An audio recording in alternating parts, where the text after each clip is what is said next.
1000년 동안 역사에 영향을 끼친 굉장히 중요한 지도자 하나를 소개합니다. 미국에서요. 그의 이름이 바로 몽골의 지도자 칭기스 칸, 우리가 잘 이렇게 호칭하던 칭기스 칸인데요. 이 칭기스 칸에 대한 참 그 지도력을 미국에서 연구해가지고 포스트지에 이제 올리게 된 건데요. 그건 참 대단한 영역, 한 100만의 인구, 몽골족 100만의 인구 가지고 10만의 용사, 10만 명의 군인을 가지고 이 대륙과 여러 주변 국가를 장악하면서 땅을 점령하는데요. 무려 777평방미터를 장악하게 됩니다. 777평방미터라고 하니까 감이 잘 안 오잖아요. 우리는 참 그래도 그 땅을 장악한 사람들, 왕들에 대해서 좀 알고 있는데 그게 바로 알렉산더 대왕. 알렉산더 대왕은 아주 땅의 제국의 황제죠. 이제 그분이 348평방미터를 땅을 장악을 했대요. 알렉산더 대제가. 그런가 하면 히틀러도 2차 대전의 전범이지만 이 사람이 전쟁을 통해서 최고로 획득할 수 있었던 땅의 영역이 219만 평방미터, 219평방미터 이 정도를 장악을 했다 그러고요. 우리가 누구보다 잘 알고 있는 나폴레옹, 이 사람은 115km평방미터를 장악을 했답니다. 이 사람들을 다 합치면 682평방미터가 돼요. 세 사람의 땅에 점유한 사람들의 그 평방미터를 합치면 682평방미터인데 징기스칸은 혼자 777평방미터를 장악하는 거예요. 대단하죠. 이제 비교가 되죠. 참 그의 리더십과 여러 참 어려운 정황 속에서도 그 징기스칸의 영향력이 1000년 역사를 끼쳤다. 서양사에서 지금 그걸 지목하고 있는 거예요. 대단한 일이죠. 1000년의 역사.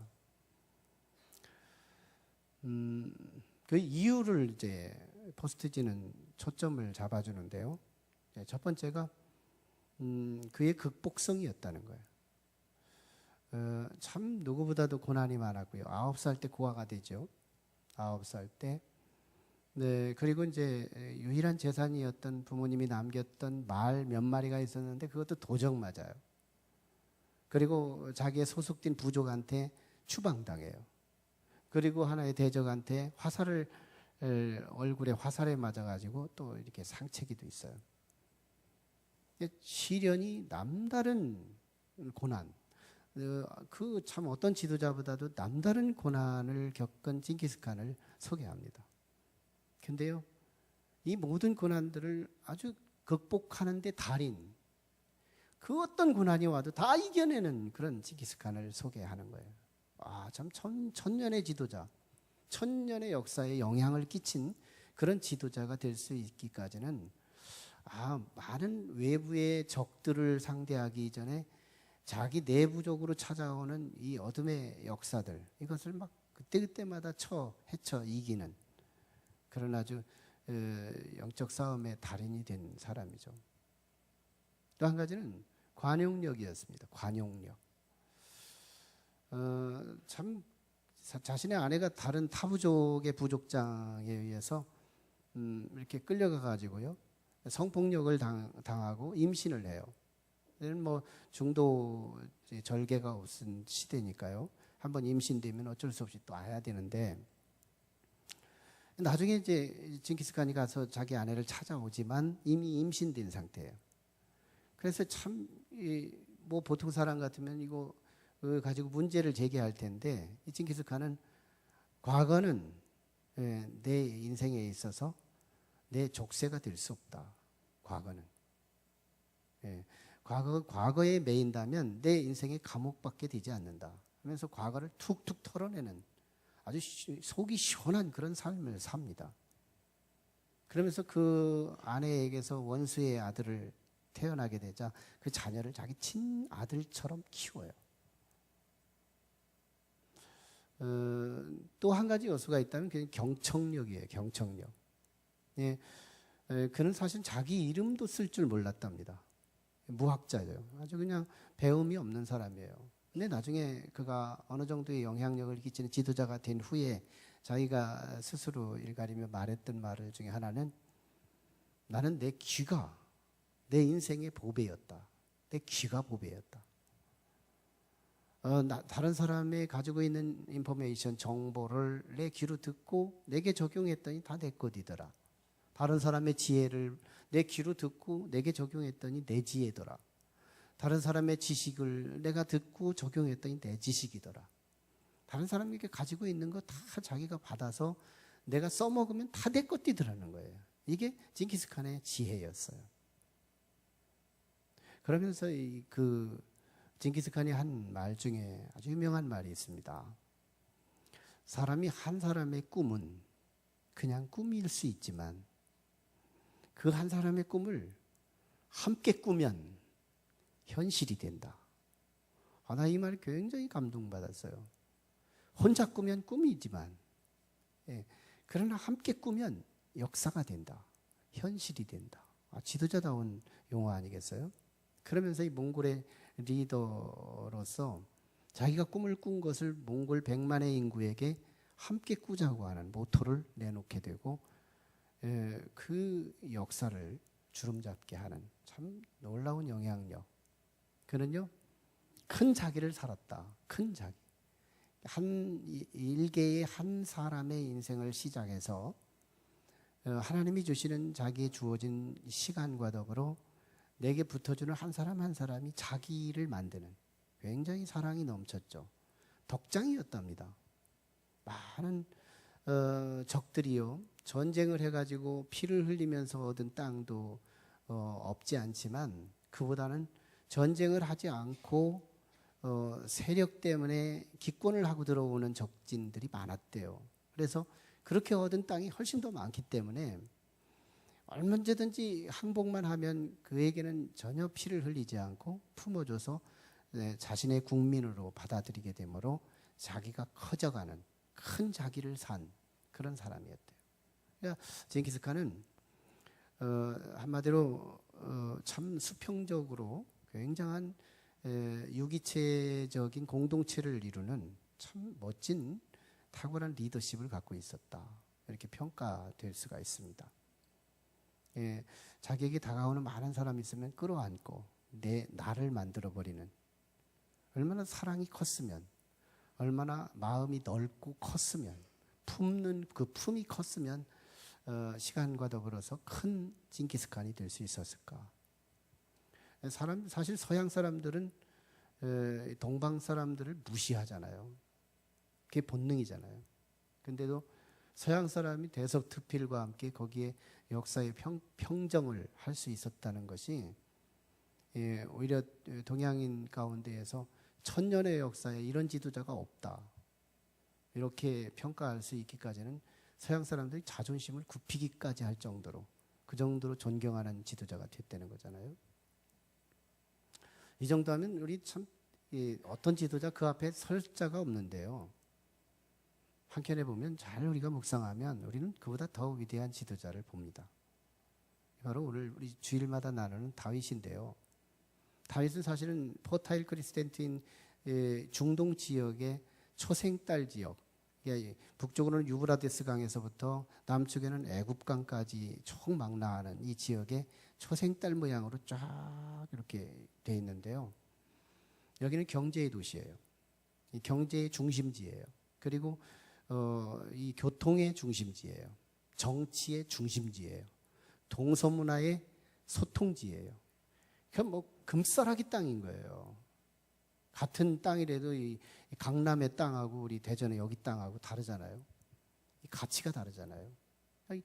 정말 이 중동 전쟁의 옛날부터 지금까지 중동 전쟁의 가장 근본 원인이 바로 이 퍼타일 크리센트 때문에 그런 거거든요. 얼마나 아까운 땅인지. 그 땅을 평정할 때요, 제국의 왕들이 다윗에게 참 손을 내밀고 이렇게 받아들일 적마다 다윗은 징기스칸의 그 리더십이 그대로 보여요. 수용하고 받아주고 품고. 그런데 결국 다윗은 다른 점이 하나 있죠. 천사들도 자기 편을 만들어요. 하나님도 자기 편을 만들어요. 아무리 이 땅의 지도자가 크다고 해도요, 수평은 가능하지만, 수평의 네트워크, 이 유기체적 관계는 가능하지만, 수직적인 관계까지 다 장악할 수 있는 사람, 이거 보기 어렵잖아요. 하나님을 부려먹어요. 천사들을 부려먹어요. 다윗이 움직이는데 천사들이 활동해요. 하나님이 움직여요. 이 사통팔달, 이거보다 더 통전적인 지도력, 이게 찾아보기 어렵잖아요. 예. 오늘 우리는 다윗 너무 커가지고, 이거 다윗하고 우리하고 너무 먼 당신이다, 뭐 이렇게 너무 이렇게 괴리감을 가질 수 있지만, 아니에요. 다윗의 DNA만 얻으면 되는 거예요. 예. 다윗은 내게 주어지는 사람들 다 자기 사람 만든다. 하나님과 언제나 어떤 상황에서도 하나님과의 소통해가지고 수직적인 관계가 소통된다. 예. 내 자리에서 10명 안에서 그렇게 해도 그 DNA는 될 수 있죠. 오늘 본문은 전체적인 컨텍스트가 23장, 사무엘하 23장의 8절부터 39절까지 쭉 전체 맥락이 돼요. 그런데 이 8절에서 39절까지는 세 파트로 나누어지는데요. 8절에서 12절까지가 이제 다윗의 자랑스러울 만한 첫 번째 3인 용사가 소개돼요. 이 첫 번째 3인 용사가 뜨면요, 이 적진들 800명, 몇백 명씩 죽어요. 이 한 사람이. 대단한 지략가들이고요. 아주 전술가들이죠. 다윗이 왜 그렇게 전쟁에 능통했고, 다윗의 나라가 왜 이렇게 넓어졌나? 사실은 사무엘하는 이 사무엘하를 지금 이제 닫을 지점, 결론 부위에 와 있잖아요. 닫으면서 그 원인, 역사적 배경을 지금 설명을 하려고 하는 의도를 보이고 있는 거잖아요. 그런데 첫 번째 3인 용사가 있었다는 거예요. 대단하죠. 이 사람들이 뜨면 블레셋 사람들 벌벌 떠는 거예요. 그 다음에 이제 바로 8절부터 이제 우리 13절부터 23절까지가 두 번째 3인의 용사가 소개돼요. 오늘 본문은 이제 그 중에서도 감동 깊은 13절부터 17절까지 오늘 본문을 선택을 한 거지만요. 이 두 번째 3인 용사는요, 첫 번째 3인 용사만한 그런 어떤 파격적인 그런 능력을 갖추지는 않았지만, 또 한편에 다윗에게는 그 가슴 저리게 막 감동시키는 용사 3인이 소개되는 거예요. 다윗을 정말 가슴 깊숙이 힐링이 되고 다윗의 가슴을 막 촉촉하게 만져주는 그런 눈물겨운 3인의 용사가 소개되는 거예요.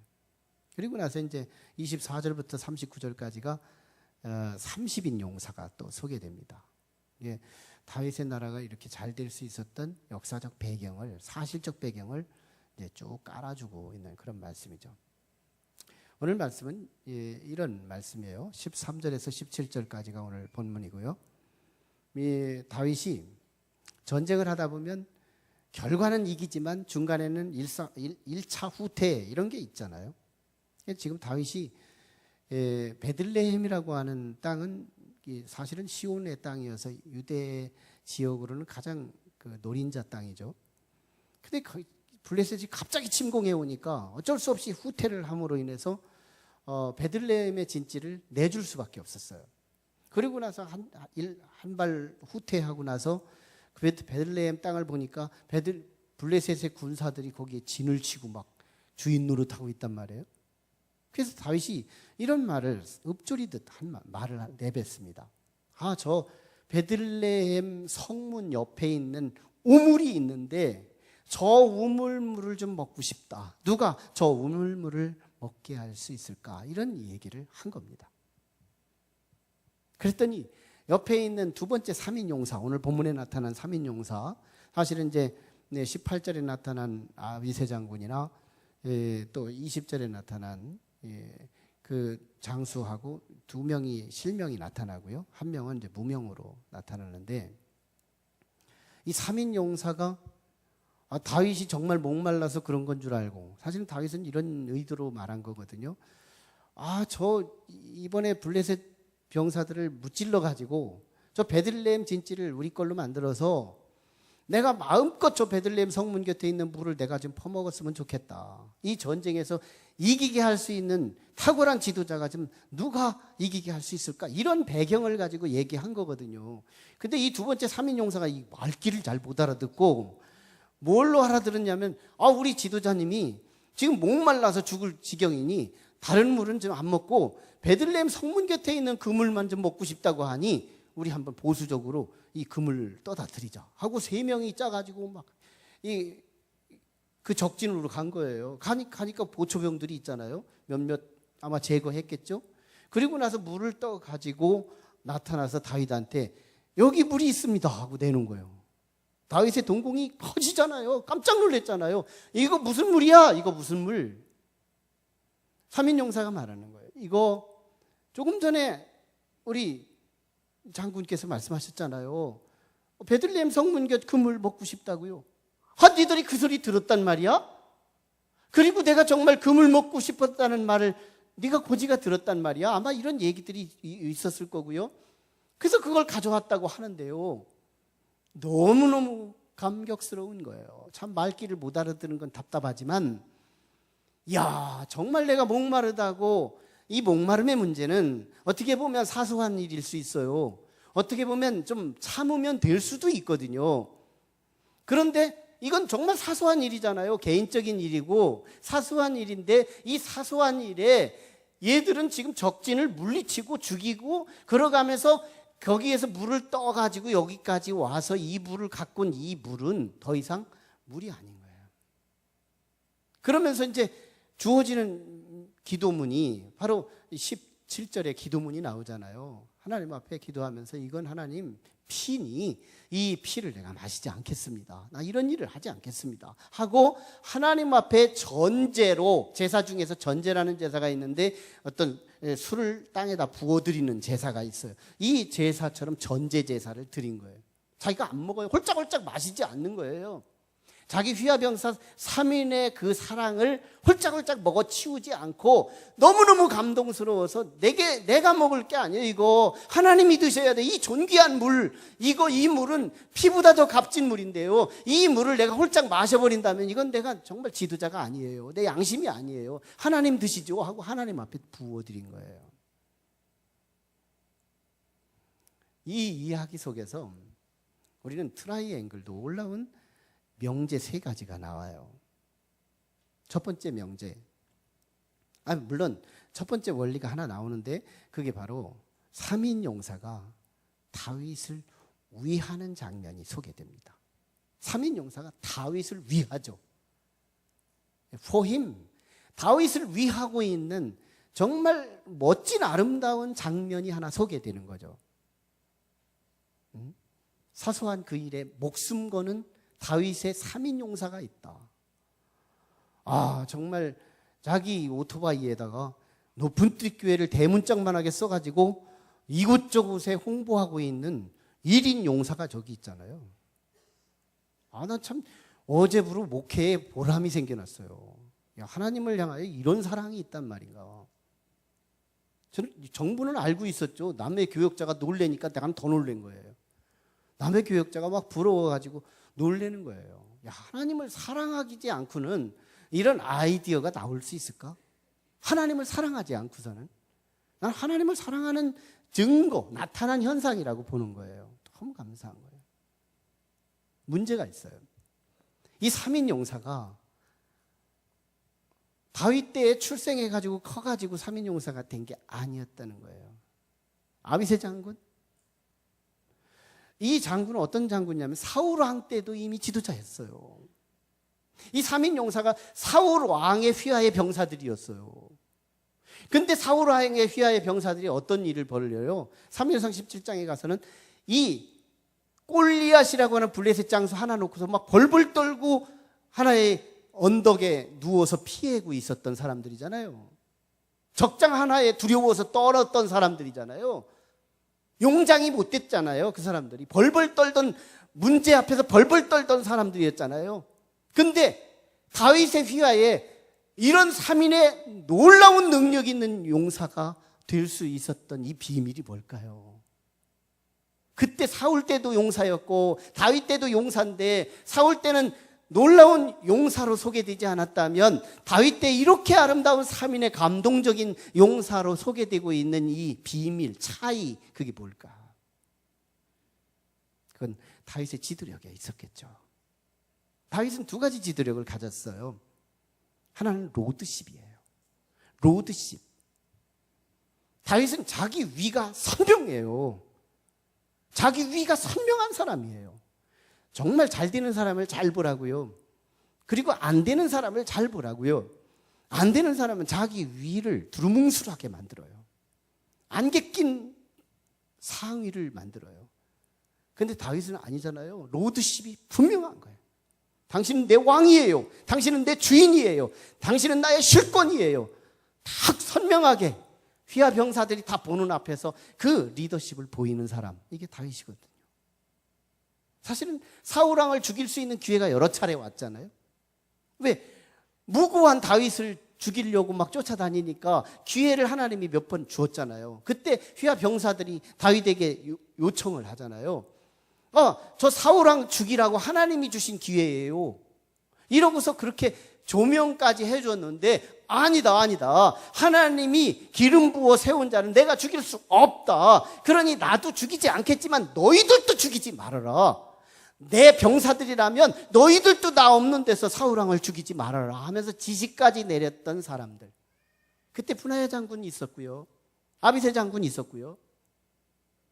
그거 다 듣고 자라면서 뭐예요? 다윗은 휘하 병사들이 볼 때 다윗 자기 위에 있는 사울왕 원수를 죽이는 일에도 자기 지도자라면, 자기 머리라면 제거하지 않겠다라고 하는 이 아주 깔끔한 리더십 앞에 감동된 거예요. 아비새 장군 여기에 감동된 거죠. 그러므로 지금 세워진 지도자 다윗에게, 하나님이 기름 부어 세운 이 다윗에게, 이 다윗은 너무너무 소중한 지도자, 하나님이 세운 지도자가 지금 목마르다고 했는데, 이 목마름은 다른 사람이 목마른 거 달라. 이분이 죽으면 우리의 등대가 꺼지는 거야. 이분이 죽으면 우리의 희망이 꺼지는 거야. 이분이 살아야 우리가 사는 거야. 이분이 회복이 돼야 우리도 회복될 수 있는 거야. 우리 민족의 등대는 다윗이야. 그러니 이분에게 물 한 모금은 우리 민족을 구원하는 일일 수도 있는 거야. 가치가 달라지잖아요. 생각이 달라지잖아요. 그냥 물이 아니잖아요. 이 로드십이 리더십 되게 만드는 거예요. 그러니까 얼마나 감동됐겠어요. 또 하나는 다윗의 사랑의 리더십이에요. 다윗은 굉장히 공의가 있어요. 사랑의 리더십을 가진 거예요. 자기 휘하 병사 중에서 400명을 데리고서 부솔 그 지역에서 자기 가족들을 빼앗아가는 아말렉 군사들을 향해 쫓아갈 때 한 200명은 다리 아파서 못 간다고 그러는 거예요. 그래서 갔다 와서 전리품 가지고 왔을 때 불량배들이 쟤들은 같이 참여하지 않았으니까 쟤들한테는 하나도 나눠주지 말지요. 이러고 있을 때 아니다. 이건 우리가 이긴 게 아니고 하나님이 이긴 거야. 그러니 하나님이 주신 그것을 우리는 분배할 땐 동일하게 분배하는 거야. 소외된 자를 소외시키지 않아요. 모든 사람을 하나같이 소중하게 여기는 위하는 다윗의 모습을 보는 거예요. 그 리더십이 그 충신을 만들어낸 거구나. 이걸 보게 만들죠. 그래서 감동돼가지고 다윗은 안 마시고 하나님께 드리잖아요. 두 번째 원리, 다윗은 하나님을 위하고 있다는 거예요. 그게 바로 16절 그리고 17절의 기도문이 연결되는 거잖아요. 네. 기도문이 나오는 거예요. 하나님, 나 여기 하나님께 전제로 부어드리겠습니다 하고 하나님을 위하는 다윗. 백성들의 사랑을 받아가지고 나 이거 홀짝홀짝 마실 거예요, 이게 아니고요. 하나님, 나 이건 도저히 물이 아니니 피니 하나님께 부어드리겠습니다. 하나님 잡수시죠 하고 하나님께 드리는 거예요. 다윗의 리더십 참 보세요. 한번 야, 내게 받은 이 영광 가지고 나만 비대해지고 나만 잘 먹고 잘 살고 이런 다윗이 아닌 거예요. 하나님은요, 영광을 받으셔야 합당하신 분인 줄 믿습니다. 여러분, 하나님께 영광을 많이 돌릴 필요가 있어요. 이유가 있어요. 왜 하나님께 찬송해야 하고 우리가 하나님께 왜 영광을 돌려야 하는 이유를 알아야 돼요. 하나님은요, 이 공의로우신 하나님인데 분배기가 건강하신 분이에요. 원조세요. 분배기가. 공의의 분배기가 있어요. 우리에게는 우리 안에 의가 있으면, 축복이 있으면 공의로운 분배기가 우리 안에서 있어요. 분배. 내게 주어지는 소득, 물질이 있어요. 그러면 내게 공의가 있는 사람은 이걸 하나님이 주신 것을 공동적으로 이렇게 분배를 해주는 거예요. 근데 이 사람은 내가 이쁘니까 많이 주고, 이 사람은 내가 미우니까 아예 안 주고, 이 사람은 죽이고, 이렇게 하는 리더십이 아니고, 다윗은 이 공의가 있는데 이 분배기가 건강해요. 하나님을 닮은 거거든요. 하나님이 영광 받아보세요. 그 영광 밑에 있으면요, 우리가 은혜가 쏟아집니다. 오늘 이 예배를 통해 하나님께 영광을 돌리면, 우리 하나님께 찬양하고 영광 돌리고 하나님의 음성을 들으며 하나님 참 감사하다, 하나님께 영광을 돌리면요, 오늘 우리가 치유받아요. 힐링되는 거거든요. 하나님께 영광을 많이 돌릴수록요, 우리 내면은 나도 모르게 치유되는 거예요. 왜? 하나님의 공의가 우리의 마음을 비춰주거든요.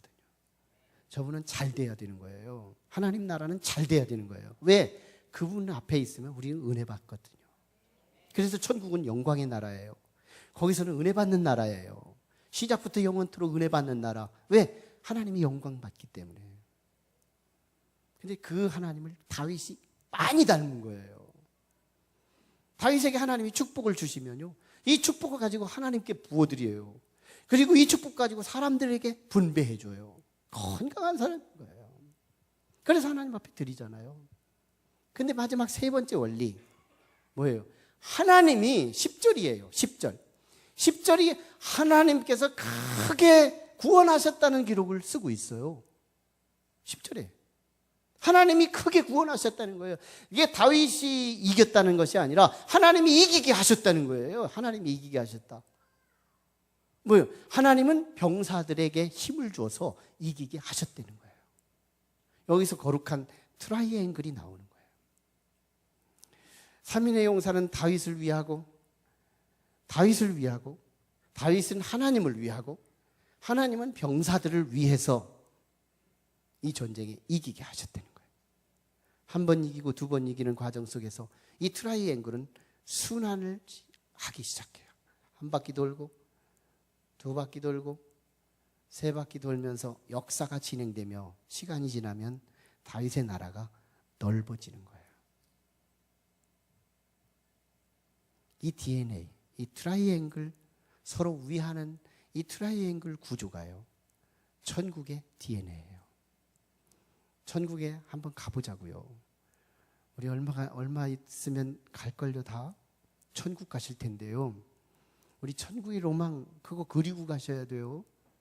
지금부터 그리면 지금부터 조금씩 누릴 거지만 지금은 까마득히 잃어버리고 죽은 뒤에나 가면 속아 사는 거예요. 우리 천국이 우리 거거든요. 천국 갈 거예요. 근데 천국은 이 트라이앵글 DNA가 있어요. 자기를 위해서 고집피는 사람 하나도 없는 거예요. 서로 위하고 막 도와주고 막 그러는 거예요. 서로 위해주는 것. 서로 위해주고 서로 막 먹여주고. 천국은 뻗다리 손만 가지고 있대잖아요. 그래서 먹을 것이 있으면 내가 먹으려면 먹을 수가 없는 거예요. 그래서 너한테 차라리 먹여준다는 거예요. 위하는 나라, 천국 나라. 이 천국을 닮은 이 땅의 기관이 있어요. 그게 바로 교회예요. 교회에 전거적 사건이 있어요. 다윗 공동체예요. 모세 공동체예요. 이전에 교회가 계시되지 않은 역사 속에 하나님이 앞전자, 증거거자 해서 전거적 사건으로 교회 공동체를 하나님이 주신 거예요. 그게 다윗 공동체예요. 백성은 지도자를 위하고, 지도자는 하나님을 위하고, 하나님은 백성을 위하고, 시간과 함께 그 지경을 넓혀주시고 풍성한 하나님 나라의 모형을 이 땅에 심어두시고 하나님의 꿈을 펼치고 있다는 겁니다. 저는 2000년도에 단동교회를 개척하면서 우리 지역을 세보니까 13개 교회가 있더라고요. 자전거만 타고 한 바퀴 돌아도 뭐 몇 분이면 한 바퀴 돌 수 있는 조그마한 동네예요. 여기에 개척을 시작하려고 이렇게 보니까 이 동네 조그마한 동네에 교회가 13개가 있는 거예요. 근데 어떤 사람한테 이게 어깨 넘어 들려지는 소리 중에 하나가 교회가 그렇게 많은 동네에 또 교회를 세울래? 라는 말이 저한테 들려왔어요. 그때 전 그 소리를 듣고 시체말로 눌렸어요. 내 가슴이 눌린 거예요. 기가 죽은 거예요. 왜? 저도 그 말이 공감했기 때문에. 저도 공감한 거예요.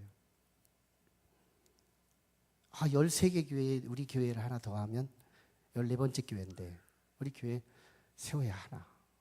이 공회 앞에서 제가 참 눌리더라고요.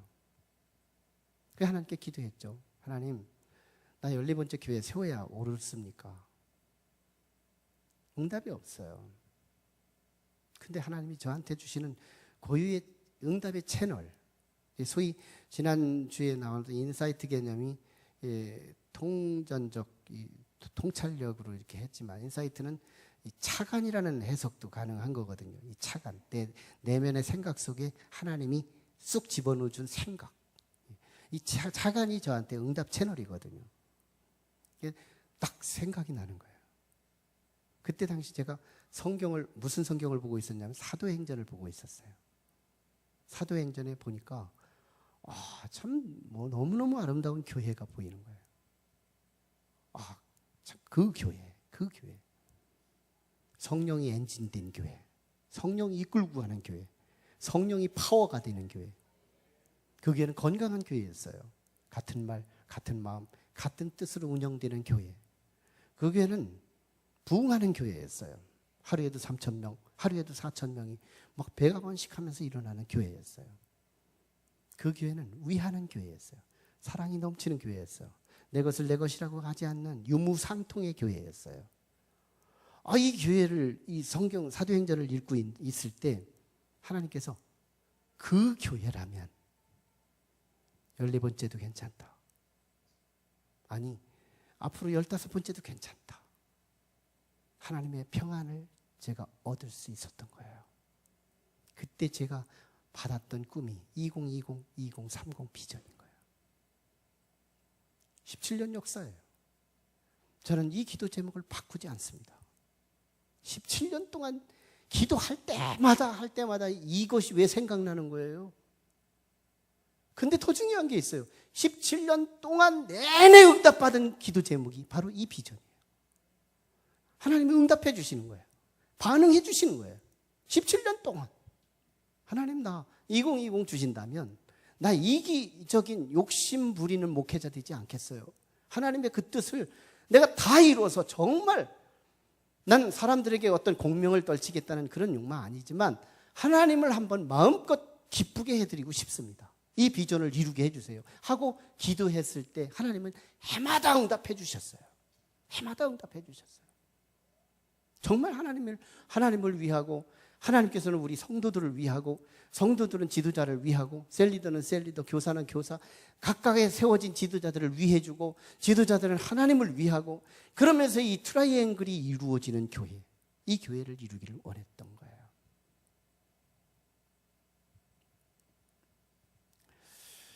기원전 4세기에 실제로 그리스에 있었던 실화인데요.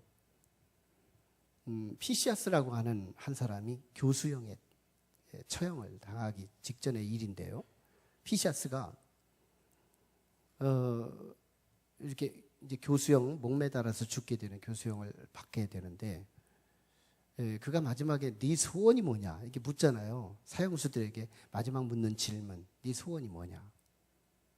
피시아스가 그런 대답을 해요. 사실은 저희 노부모님이 계신데 이 부모님을 가서 한번 마지막 인사를 하고 오고 싶어요. 그랬더니 왕이 허락하지 않아요.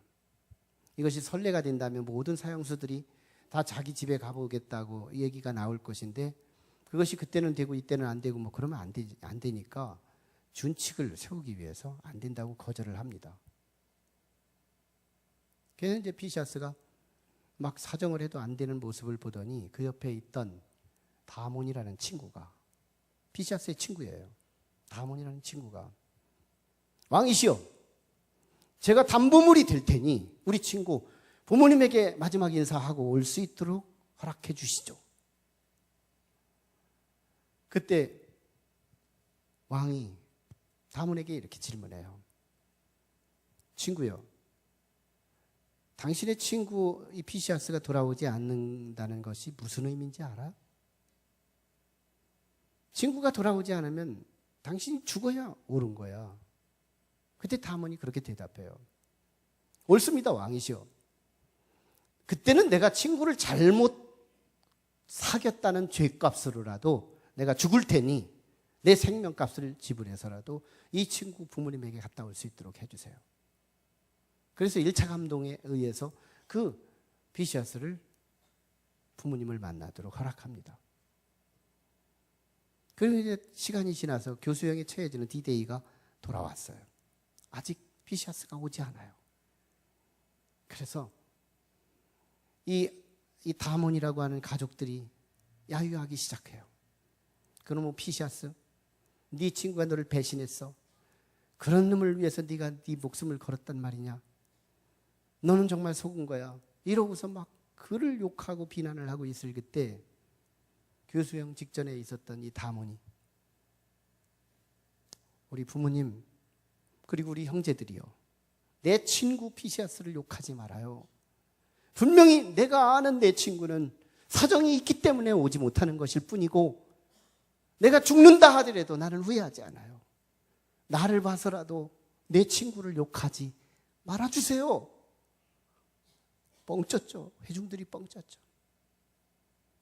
그래서 최영수는 왕의 눈을 아이 컨택하고, 왕은 주먹을 쥐며 엄지손가락을 밑으로 쓰겠습니다.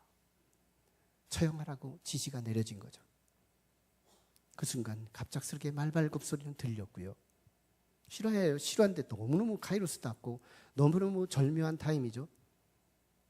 그가 말 타고 도착하면서 피시아스를 외쳐 부르는 거예요. 나의 친구 피시아스요, 너는 죽을 수 없다 하고 그에게 다가오면서 왕에게, 내가 죄인이니 내가 죽을 테니 우리의 다문을 놓아달라. 그리고는 둘이 만나 재회하는 겁니다. 피시아스는 자기가 죽을 것을 준비하고 온 거예요. 그러면서 친구여, 다문에게 하는 말이죠. 친구여, 내가 사실은 죽어서도 우리 다문 너를 내 친구로 삼고 저 나라로 가겠다. 다문은 그 친구에게, 피시아스에게 그런 말을 합니다. 친구여, 죽는 것은 잠시 먼저 갈 뿐이야. 나도 너 뒤따라 갈 테니 걱정하지 마. 이러고 다 함대하게, 주변의 사람들은, 피시아스의 부모님들, 주변의 식구들은, 주변의 사람들은 막 울고 있지만 이 사람 당사자들은 울지도 않아요. 죽음과 살아있음이 차이가 없어요. 초월한 사람들이죠. 그때 그리스 황제가, 피시아스여, 당신은 오늘부로 사면하고 방면한다. 그를 살려준 겁니다. 그리고 그 옆에 있는 시중관만 들을 수 있었던 읊조림의 말, 내 있는 모든 것을 다 주고라도 나도 저 다몬 같은 친구가 있었으면 좋겠다. 그 다몬 때문에 피시아스가 살아난 거예요. 여러분, 이런 친구 있으세요? 나를 위해서 죽어줄 만한 다몬 같은 친구 있으세요? 성공했을걸요? 정말 후회가 없는 인생일걸요? 이런 친구 있다면 얼마나 감사해요. 이런 친구가 있다면 얼마나 좋을까요? 이런 친구 없잖아요. 나를 위해서 이런 친구 있어요? 없잖아요. 우리 어떻게 보면 실패한 인생 아니에요? 조그마한 몇만 원 그거 더 먹으려고 나에게서 기술 부리는 그런 사람은 있어도 내 생명 거기까지 못 가고 조그마한 만 원짜리 하나라도 이렇게 부여해 줄 만한 그런 위하는 내 친구가 있느냐 이 말이에요. 없다면 절망이에요. 없다면 그리스도 왕이 실패했다고 느끼는 그 실패를 우리도 느껴야 돼요. 하지만 우리는 자명한 일이지만 우리는 다문보다 더 위대한 친구가 있어요. 다문보다 더 위대한 친구가 있어요.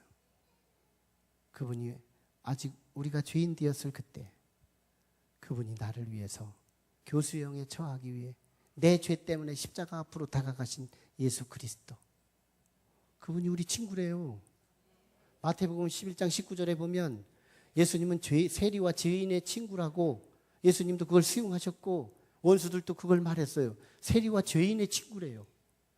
요한복음 15장 14절에 보면 나의 말씀이 너희에게 먹히면 너희는 나의 친구라고 말씀하고 있어요. 예수님은 우리 보고 친구래요. 뭐예요? 죽음을 대신하는 친구. 그분이 내게 있다는 사실이에요. 오늘 우리의 말씀의 결론이 사실은 내게는 다문보다 더 위대한, 피시아스보다 더 좋은 친구를 내가 가지고 있다는 거, 예수 그리스도가 있다는 거예요. 예수를 안 믿는다는 그 말이 어떤 의미가 있는 거예요? 나는 그런 아몬보다 더 위대하신 예수 그리스도 같은 그 친구가 내게 없다는 것을 의미하고요. 내가 예수를 지금 믿고 있다는 것은 내가 정말 잘 사실은 몰라서 그런 일이지만 예수를 믿고 있다는 것은 내가 가장 환난당할 때, 가장 죽음의 위기가 닥쳤을 때 나의 가장 환난과 그 죽음을 대신해 줄 수 있는 목숨을 던질 만한 내 친구가 있다는 것을 의미하고 있다는 거예요. 우리에게 그 친구가 있어요. 그러면 우리 인생은 정말 성공인 거예요. 우리는 희망인 거예요. 지금 믿음이 좀 적어서 성령 받으면 더 믿음이 확실해질 것이지만 그 확신, 내게는 다몬보다 더 위대한 친구가 있다는 거예요. 피시아스는 다몬을 고마워하고 있었을 그때에 대신 죽어주려고 노력했어요. 그런데 우리 친구 대신 예수 그리스도 보세요. 우리가 예수님을 십자가에 못 박으러 아우성치고 그를 침뱉고 그를 배신하고 있을 그때에 저분은 십자가 앞으로 다가가 나의 죄를 대신해서 죽어주셨다는 예수 그리스도의 친구 대신 그의 희생 보시라고요. 우리는 그보다 탁월한 친구를 갖고 있는 거예요. 예수를 믿는다는 이 사건이 벌어지고 있어요. 우리는 알든 모르든 이 비밀이 우리 안에 일어나고 있어요. 여러분의 그 친구로 누릴 수 있기를 원합니다. 그 친구가 나를 위하고 있어요. 그 친구 예수 그리스도가 나를 위하고 있어요. 여러분 걱정하지 마세요. 한번 믿음으로 기도하면서 그분과 교감하면서 우리의 문제에 나를 짓누르게 만들고 나를 먹구름지게 만드는 그 문제, 그까짓 그거 생명도 오고 가는 문제를 친구가 해결해 주시는데 그 삶에 조금만 지나고 나면 이 구름이 거쳐져서 태양이 쪼여질 그 날이 자명스럽게 자연만 봐도 알 수 있는데 우리는 그 걱정에 눌려서 지금 종말을 보고 있는 거잖아요. 아니에요. 기다려볼 만한 가치가 있어요. 혜성같이 나타날 예수 그리스도 그 친구가 나의 죽음을 가로막으며 안 됩니다. 안 됩니다. 저는 죽을 수 없습니다. 저는 지옥에 갈 수 없습니다. 나의 이 종연을 위해서 내가 생명을 담보하겠으니 죽을 수 없습니다 하는 그 영원한 나의 친구 예수 그리스도, 오늘 저와 여러분에게 있다는 사실이에요. 전 이것이 우리의 가슴 깊숙이 전해졌으면 좋겠어요. 그리고 믿지 않는 우리의 가족들, 우리의 남편, 아내, 우리의 자녀들에게 사실은 이목구비로 보지 마세요. 담은 같은 친구 없는 그 친구의 고적한 인생을 볼 줄 알아야 돼요.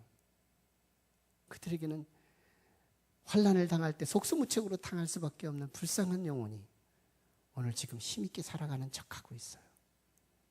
그들에게 나를 그토록 절절히 사랑하시는 예수 그리스도를 선물로 줘야 복된 인생이 되지 않겠어요? 보람 있는 인생이 되지 않겠어요?